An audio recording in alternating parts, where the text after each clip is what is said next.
Good evening. We'll be starting the webinar in a few minutes. So please bear with us as other participants join.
Good evening and welcome to PGCEA's webinar regarding the PGCPS transfer process. Our presenters tonight are myself, Lynn Romanek. I'm the co-chair for the Contract Enforcement Committee. We have Jody Johnson, the co-chair as well for the Contract Enforcement Committee. We have Dr. Ruth Deja Lanier Williams. We also have Mark Naidan, the Contract Enforcement Committee member, teacher at Suitland. We have Dr. Suzanne Windsor, PGCEA Vice President. We also have Gary Brennan. He's our UNISERV Director, and we have Brian O'Neill, our UNISERV Director as well. And Amanda Jennings, she's the PGCEA Communications and Government Relations Specialist.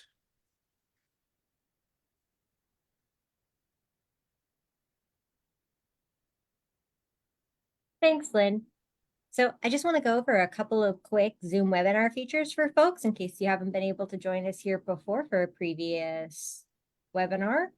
The two main things I want to draw everyone's attention to is at the bottom of the screen. Similar to where you would see Zoom meeting features, you'll find the Q&A button, which is how you can ask questions to the panelists throughout the presentation. Just send us your question and we'll answer it throughout or at the end during the Q&A portion. There's also a raise hand feature. If you have issues throughout and you need to get our attention, please just raise your hand and we'll be in touch. But those are the two main things. Otherwise, hope you enjoy the presentation. All right, so beginning our voluntary transfer timeline, the online voluntary transfer application, you're going to use your PGCPS email login and password to get in. And it opened on Friday, January 12th, and it will close on Friday, March 15th at 11:59 p.m., no exceptions.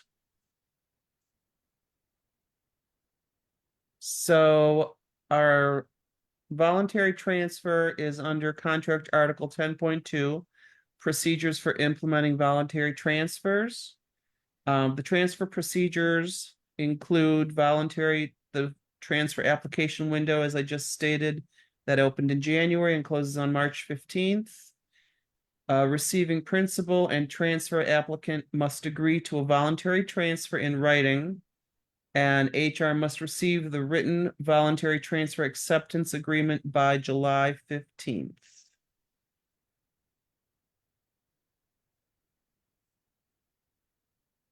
Eligibility requirements, who can transfer?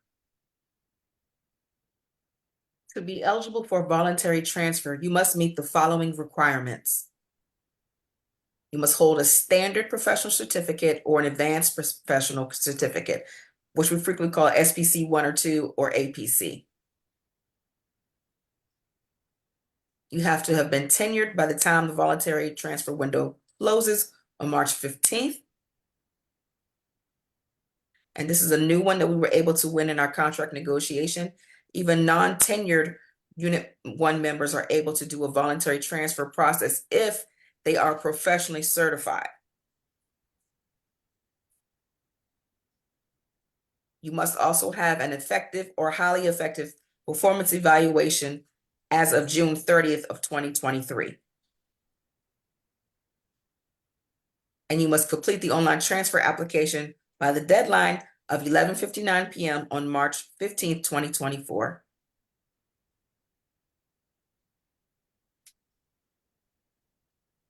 Please note, conditionally certified teachers and those with an ineffective final evaluation rating are not eligible for the voluntary transfer process. You should call your UNICEF director for consideration for an administrative transfer or for further assistance.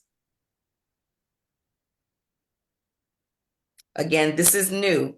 Applicants may only have to submit one application for the voluntary transfer process, but you may apply to as many schools or specialty content area for which you're qualified. You can do as many of those as you desire, which is much more streamlined than at the time when I was in the classroom, you had to do a card for each place that you wanted to go to.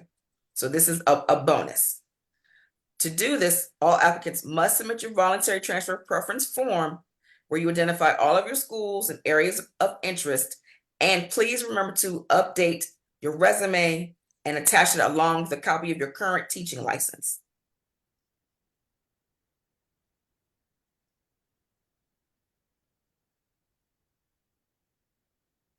So there are 2 steps in this process. First step, complete and submit your online voluntary transfer application in the iRecruitment by the deadline. And then the second step, as I said earlier, remember you have to upload your resume and your current certificate.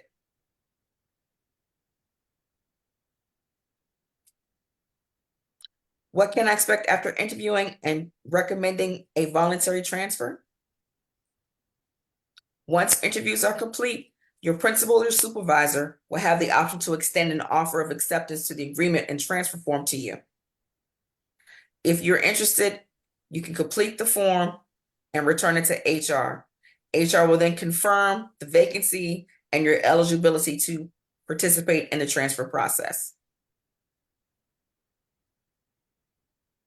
Once an offer is extended, you will have 3 business days to sign the offer of acceptance agreement and transfer form, or to reject the offer. If you accept the offer from the principal, the process is final. You can't change your mind after that. Once its transfer is confirmed by HR, the offer may not be changed, and the Unit 1 employee will not be eligible for another voluntary transfer in the same school year. However, if a promotional opportunity becomes available, you would be able to take it. Okay, and we have some links here that are resources from HR. Of the Unit 1 Voluntary Transfer Application Guide. We have the Unit 1 Voluntary Transfer IRC listing. We have the Unit 1 Voluntary Transfer Process Frequently Asked Questions for Unit 1 employees. And we have the HR Partner Directory by school. So these are links you can click on, and then it will give you more detailed information. Okay, I just want to briefly I'm talk. sorry, Mark. Before we go on, there is a question. When do interviews begin? And interviews can begin at any point once a job is posted. So they can start interviews will be going on. They could start now all the way up till the closing of the transfer process on July 15th. So you should be keeping an eye on openings for next school year. Don't look at the openings for this school year. They're not part of this process. But any transfers that are posted for next year, once they're posted, the principal can start interviewing for those positions. It really kind of gets really moving once we get closer to the spring and people start resigning, putting in their resignations, their retirements, etc., and more postings go out. Okay. Okay, what about involuntary transfers? Just talk about that briefly. There's two reasons that I've experienced both of them to be an involuntary transfer. One is a reduction in force. Which is what it says it is. However, I have seen cases where they pretended it was a reduction of force. They were just trying to get rid of somebody. So be careful. The second one is what happened to me as well, which is at the request of the superintendent. The superintendent can basically under the state code can tell employees to go anywhere that they want. If you think this might happen to you, check your emails in July, okay, especially July 15th, which is the last possible day. And that's when I received my email, which said I was involuntarily transferred. Okay. There we go. Okay. So there's a process. I always say they got to do the process. So here we go. Go ahead. Okay. Good. Here's the big one. Okay. Volunteers shall first be sought. Okay. Now this happened to a colleague where the principal did not seek volunteers first, and they had to stop the whole thing. So volunteers shall be first sought. The usual stuff. Standard, less than standard is going to get less priority. Okay, so if this hasn't happened, then the priority, and this happened to me, the least senior person in that school or in that department is the one who will be affected. Okay, so if you're, not surprisingly, if you're low on the totem pole, that it could be you. Okay. Yeah.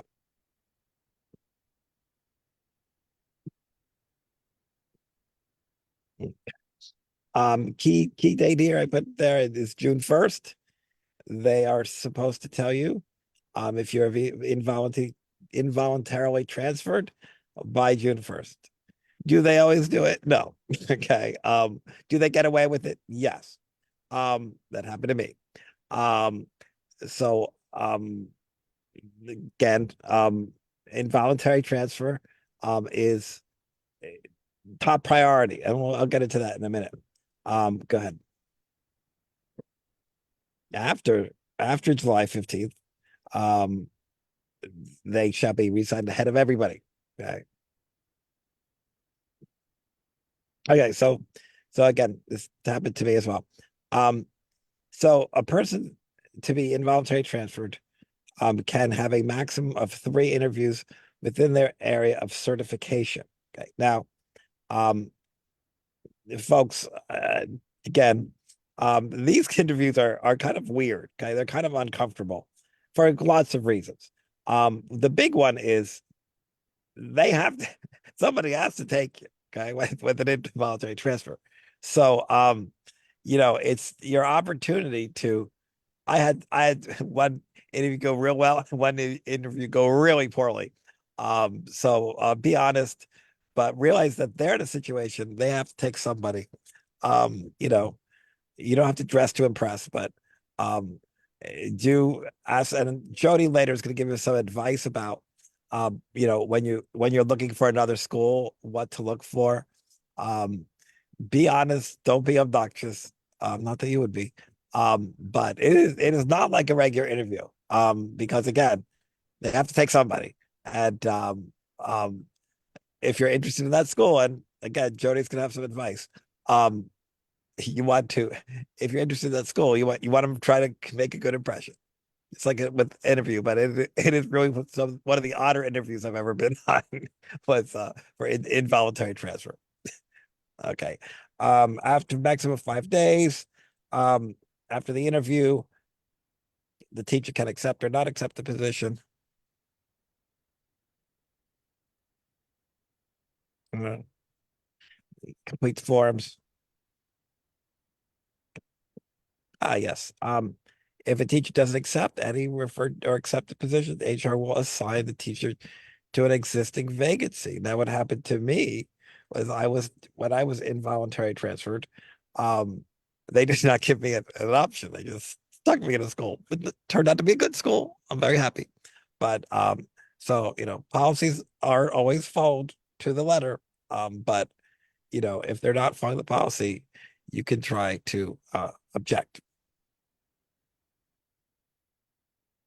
And one other thing before we get into this on involuntary transfers, if you are going to be involuntarily transferred, you can also control your own destiny and apply for anything that's open that you think you might want. So you don't have to wait for the system to get involved and place you and all of that. You can also interview. If it's just you interviewing, they don't have to hire you at that point. But if they do make an offer and you accept it, then that would be your position. So I always tell folks who are being involuntarily transferred, as much as possible, control your own destiny rather than leaving it up to HR, who's just trying to fill holes in schools staffing.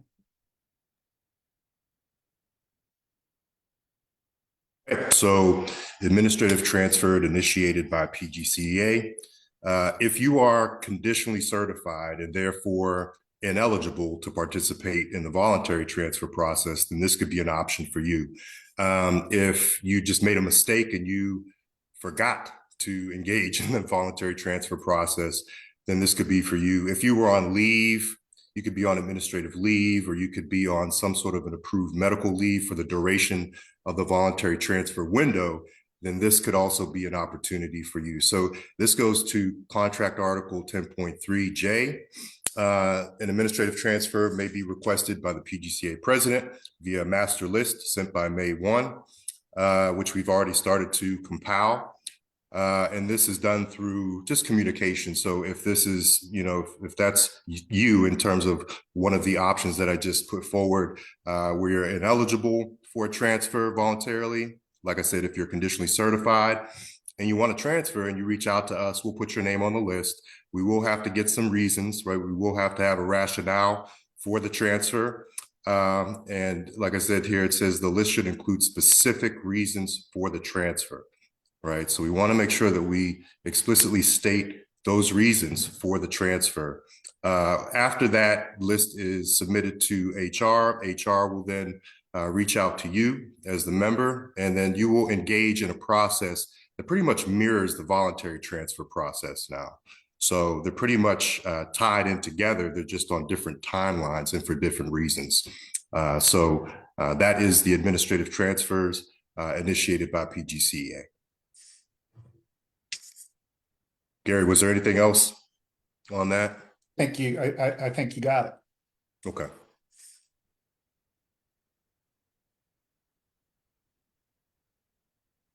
You're on mute, Jody. Sorry, thank you. So tips for securing a transfer. I believe that you want to control your destiny. So these tips are about being proactive and not waiting for the process, however slow it takes, to play out. So you want to reach out to principals at locations where you want to work. Get on their radar. So for example, I'm an English language development teacher. I know that we are having a job fair. So let's say you want to go into ELD and you go to the job fair, you get hired. Well, at that moment, once they said, okay, we're going to take you into this department, then you ask the supervisor of ELD or reading or math or whomever you're interviewing with, hey, what schools have openings that, and then you can narrow it in. Which schools have openings that's off of 198 or wherever it is that you work. So that's one thing you can do so that you can reach out to them directly. Then you want to reach out to the area office, your curriculum office, your colleagues, other networks for leads on openings, and then send out those emails, send your resume with it, highlight your effectiveness, the things that you've done, so that you can stand out. And Jody, if I can add, I've even seen on our member Facebook page where people will say, hey, here's a great school and we have openings. And Yes, so they they're do. giving you, so if you're not a member of that private Facebook page, that's a way to find out schools that have openings as well. There's a lot of avenues to go beyond just the vacancy list that's put out by HR. Right. And then another thing, like Mark was saying, with the that July 15th date, if you wait all the way until then to get a placement, I know I would be asking in the back of my mind, why does the school still have a vacancy? So, you want to be as proactive as possible and kind of control your own destiny. Brush up on your practices for interviewing skills. It is an interview. Yes, you're in the district, but that principal doesn't know you. So you really want to sell yourself. And again, you want to highlight your effectiveness as an educator, your skills, the things that you've put in place, the things that you've done through your school, your leadership ability, anything that you feel like is going to give you a nudge. Do your research, go to the Maryland School report card and identify, and, let's say, okay, I found 5 schools in my geographic area, or that are early start schools or late start schools, whatever you want. Do your research, find out what type of school it is. How are they ranking on the Maryland School report card? Look at their website, see if they are highlighting different things that they do in their building, if that's important to you. I've even done a drive-by, which is I drive through the neighborhood. Is this what can you tell about the neighborhood based on where the school is located? Do your research.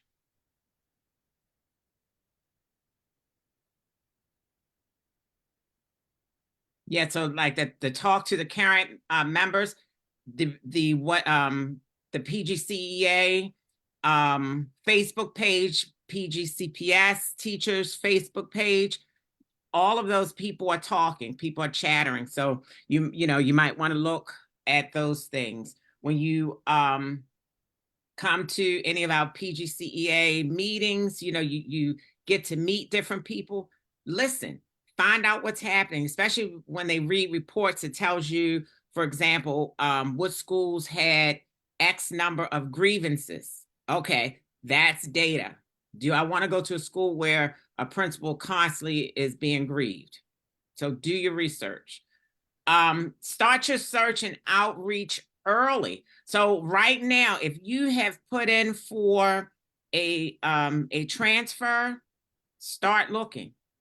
You don't have to wait for anybody to tell you it's okay, because this is the time where it's okay.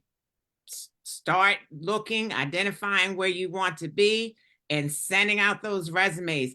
But remember that once you interview, that principal may say, hey, I want to hire you right now, and you want to wait. And this is what happened to me last year. A principal wanted to hire me right away, but I really wanted to wait for another school. However, that other school was dragging its feet. I only had 3 days. So I went with the first offer. So, you want to kind of try to schedule things as close as possible as well. So you have to use a lot of strategy. Check your emails during the summer break if you don't have your transfer confirmation by the end of the school year. I'll tell you, in my experience from last summer, it took human resources very, very long. I secured my school. This is February, I think, within 2 weeks of the transfer process, because I did my due diligence, and I didn't hear anything from because human resources makes it final. I didn't hear anything from them until August. It was not, it was horrible. August, that's how long it took them. But I stayed in touch with the secretary and with the principal to make certain that my position was still secured. That's a great point. You sign the offer with the principal, you sign it, the principal signs it, then it goes to HR, but it's not official. You'll think, oh, I have this job. You'll keep going on and looking at where am I assigned on the employee directory, and it'll still say your own school, old school. That's because until HR processes it, you're at your old school until they process it. And I think Jody's point is excellent. Last year in particular, they were really backed up trying to hire new people, place people. And so folks were hearing in some cases, even though they had kind of gotten the transfer early, that it wasn't official until getting close to the next year, which can be pretty aggravating and scary for sure.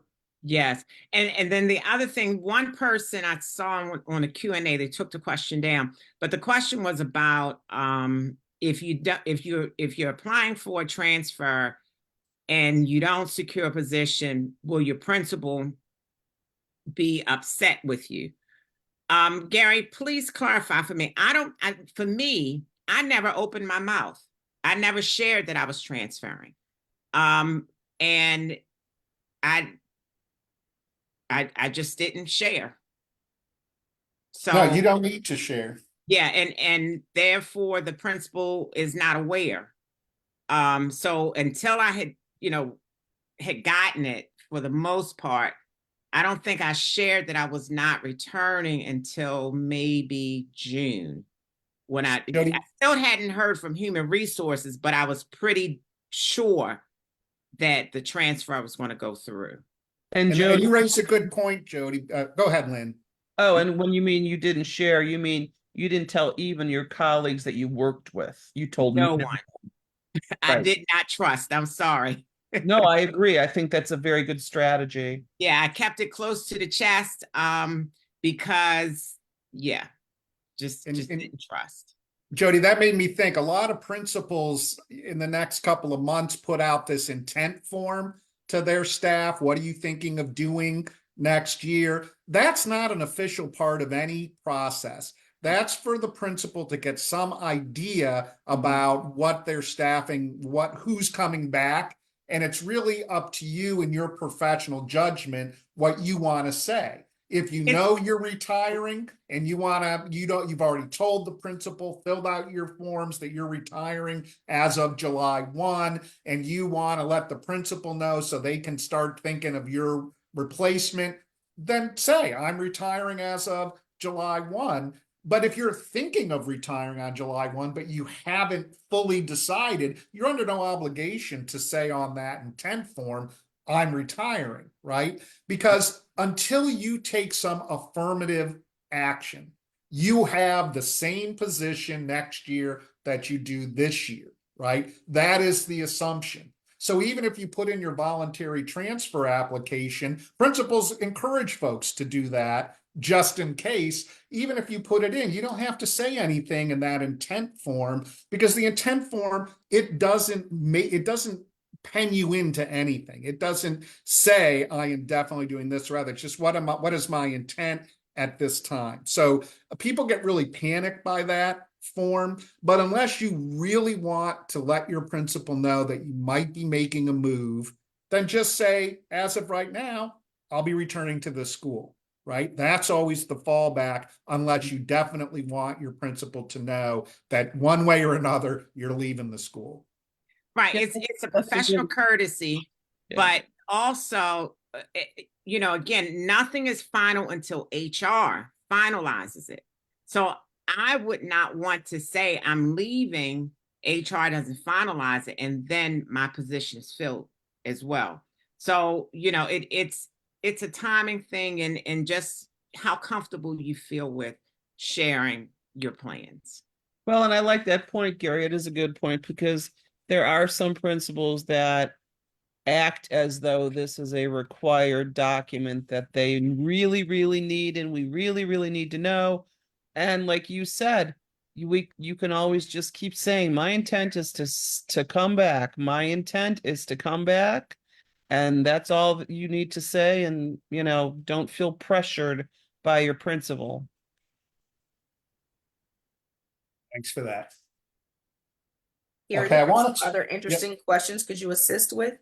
For Okay. those people who are in special circumstances, like resource teachers and school test coordinators, how would they find out about positions that are open?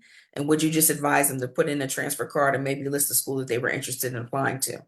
Yeah, they need to put in a transfer application because you cannot transfer voluntarily if you don't. So no matter what your position is, if you're thinking of leaving the school, even if you're only going to leave that school if another testing coordinator position comes open that you want, put it in, because if you don't, you can't transfer if you don't get it in by March 15th, even if you want to. So I would always say, no matter what your position is, you have to put it in, and then put in, hopefully I'm going to still be a testing coordinator, but I'd be interested if something opens up at these 12 schools. I'd love to be that, then put those schools down as schools you'd like to interview. Again, putting schools down, that doesn't commit you to anything. If I'm a testing coordinator and I put down Duval High School, and Duval High School doesn't have any testing coordinator positions open, okay, then I just don't apply for a position, but I wanted to keep my options open. If you don't fill in that voluntary transfer application, you closed off any opportunity for a transfer, voluntary transfer. And I thought this was a really good question. How and where do we find out if a principal has a grievance against them? Is that something that teachers can find out? Yeah, they can call the UNICEF director for that school, and we would have an idea if that's a school that has a lot of grievances actually filed. Yeah, we can share that information.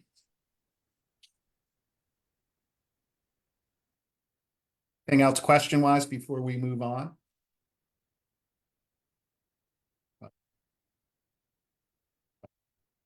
Now, one thing we want to talk about a little bit was a note on securing a transfer after July 15. The PGCEA office gets a lot of calls starting in August saying, I decided I want to transfer, or in September, October, November, people start saying, I want to transfer this year. I don't like my school anymore. Something's happened between me and a colleague, or me or the administrator, or whatever, and they want an administrative transfer after July 15.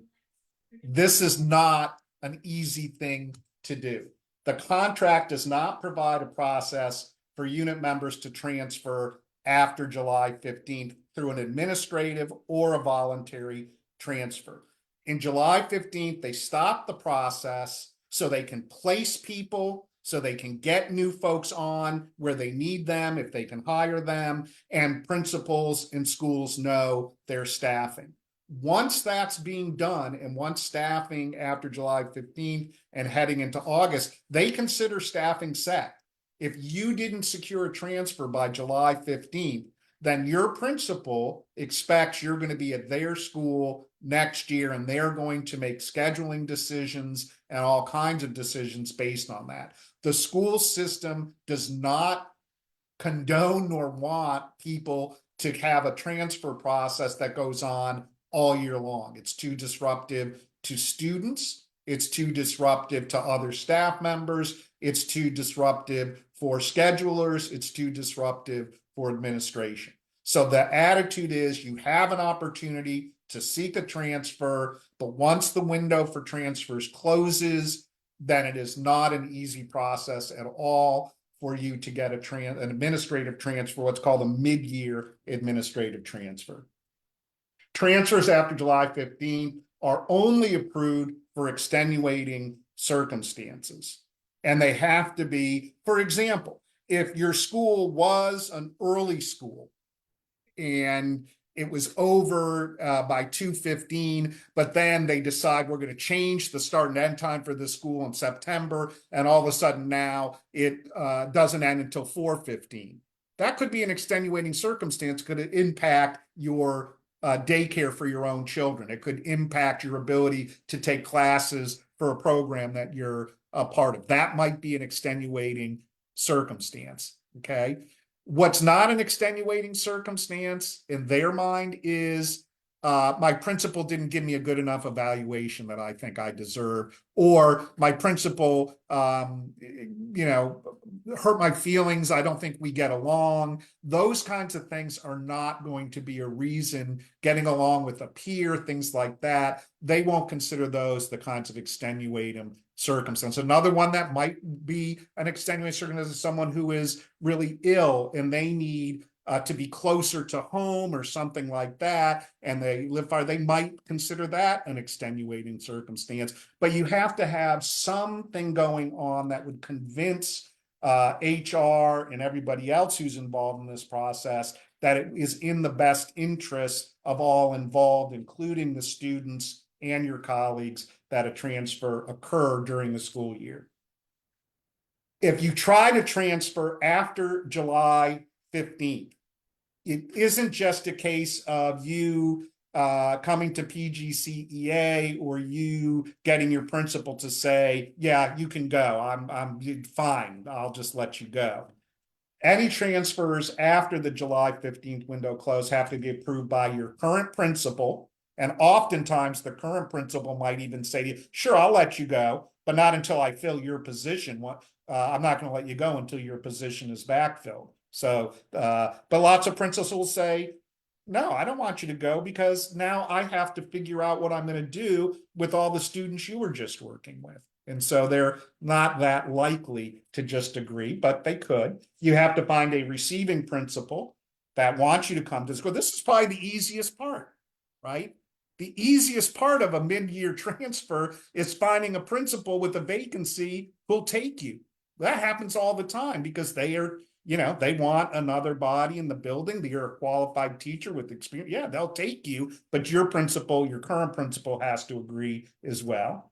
The instructional director of your current cluster has to agree to this transfer. So lots of times it might get killed there. It then has to be approved by the area associate superintendent.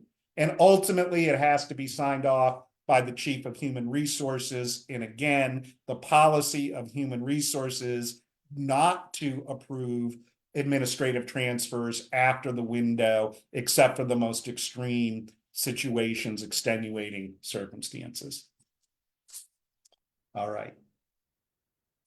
So again, this is only about people who are trying to transfer outside of this window. If you're doing the voluntary transfer, if you have a principal who wants you to come through the voluntary transfer process and they offer you the job in May and you accept it, your current principal has no say in that. They're not a party to it. Once HR signs off, that transfer is approved. This is for after. So at that point, do we have any questions? Did we have any on the Facebook Live side? Amanda? Not currently, no.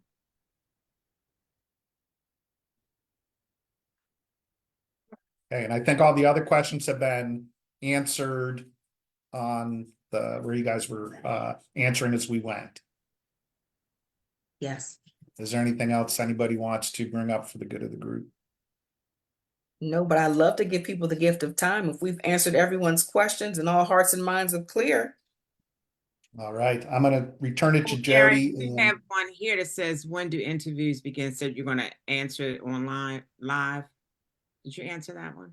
Yeah, we did. We said interviews can begin anytime once they start posting a position for next year. then they can start interviewing for that position. They cannot start interviews until a specific position has been posted.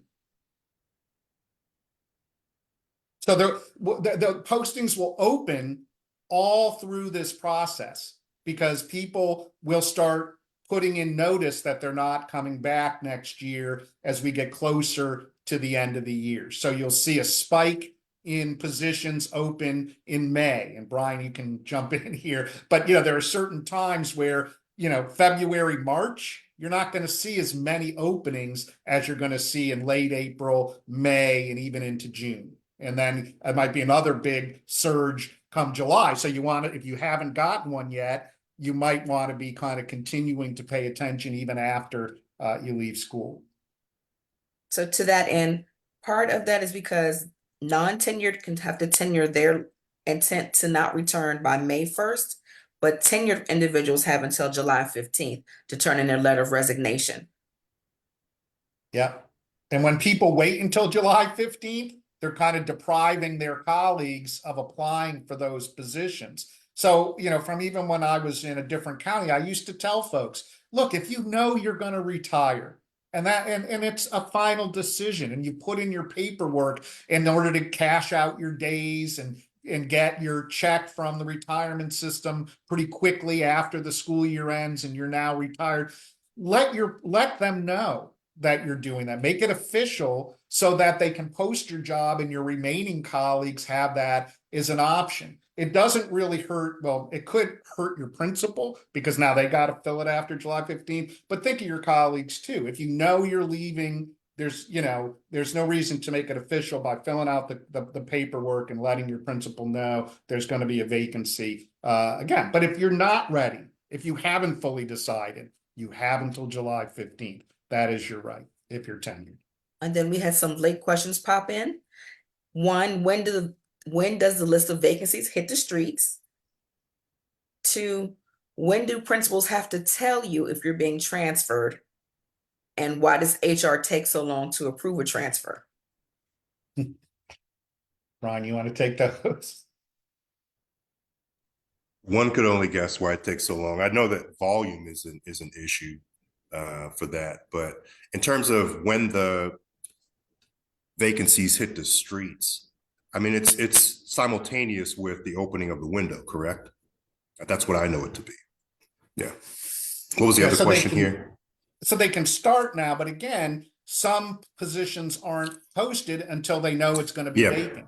Exactly, because it's like a rolling anytime, basis almost. Right. Anytime between now and July 15th, obviously really close to July 15th, it's probably not going to be filled through this process.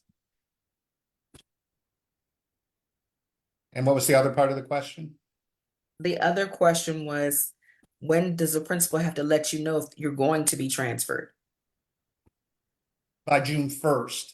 But as Mark said, there are exceptions to that. But generally they should know what their staffing is going to be like. And if they are overstaffed, let's say in a particular department, say they have too many social studies teachers in a middle school, they should know that certainly by June 1st that they're overstaffed and they have to have they have to take somebody out of that department because they have too many social studies teachers.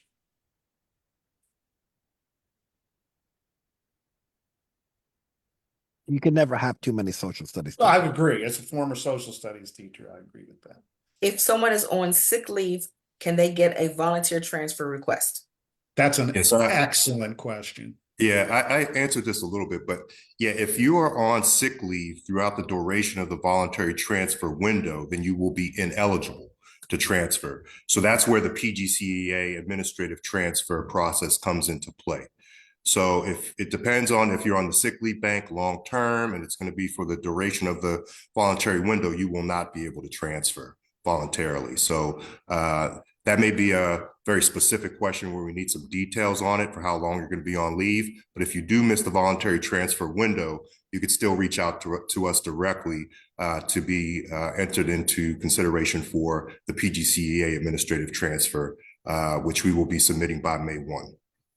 And the other thing I would add to that, Brian, is is you cannot apply or interview and they will not place you for a transfer until you're back at work as an active, not employee, not someone who's on a long-term leave for whatever reason. So you have to be, Correct. so for example, if you're on the sick leave bank and you're coming back and you want to do a voluntary transfer so you're not in the same place you were when you left, they will not accept a placement for you until they have a date certified and absence management has cleared you to come back to work.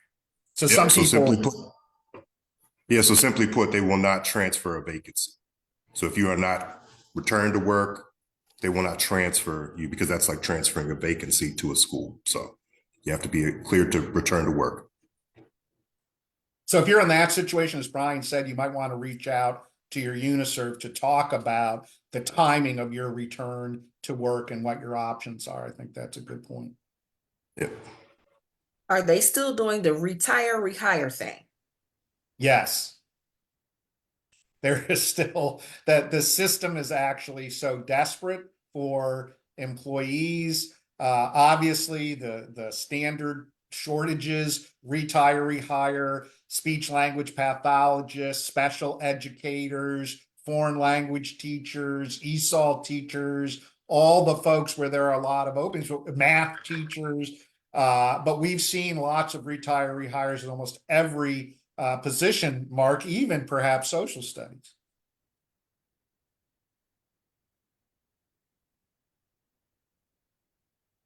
So yes, you can still, that's still an option.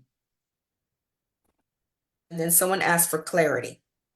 You must be effective or highly effective from SY 23 and not get an ineffective rating by June of 2024.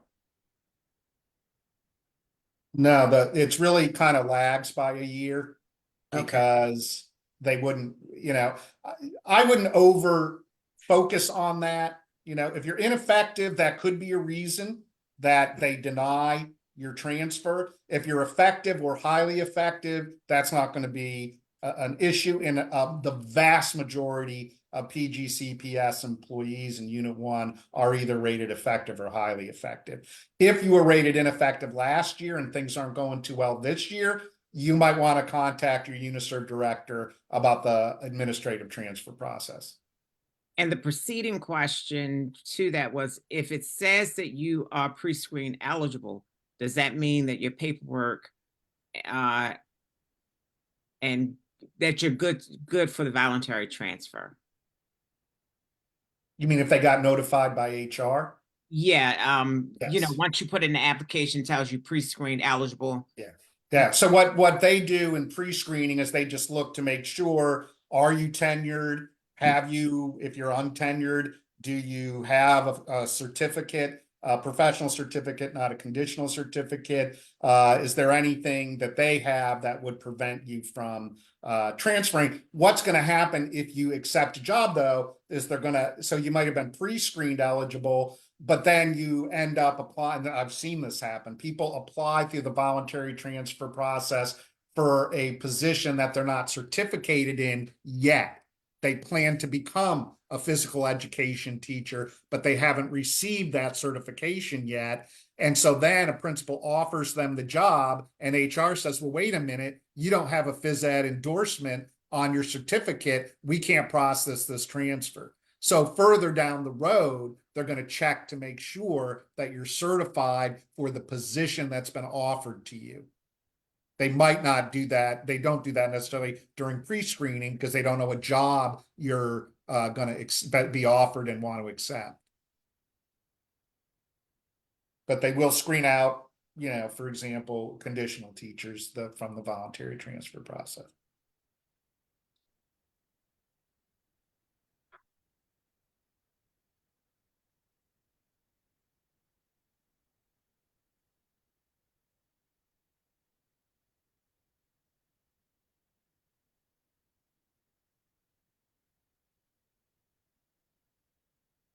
Okay. Someone's asking, so does adding a school on the form put you on the list for that school?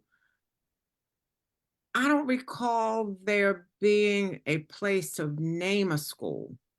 Is it?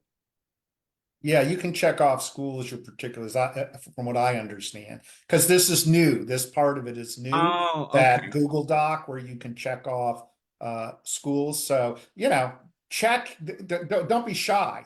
Right? The more you check, the more options you have. Is kind of how I look at it.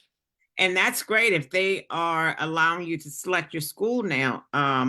Then that kind of that's like sending your resume or sending your intent to that principal directly when they start looking at it. Interesting.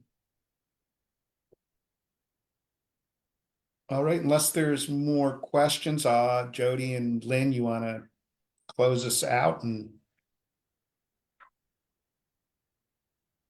Okay, let's see if there are any more. Quick question, Gary, for those people who didn't see the links and who would like to have a copy of this PowerPoint, can we make it available?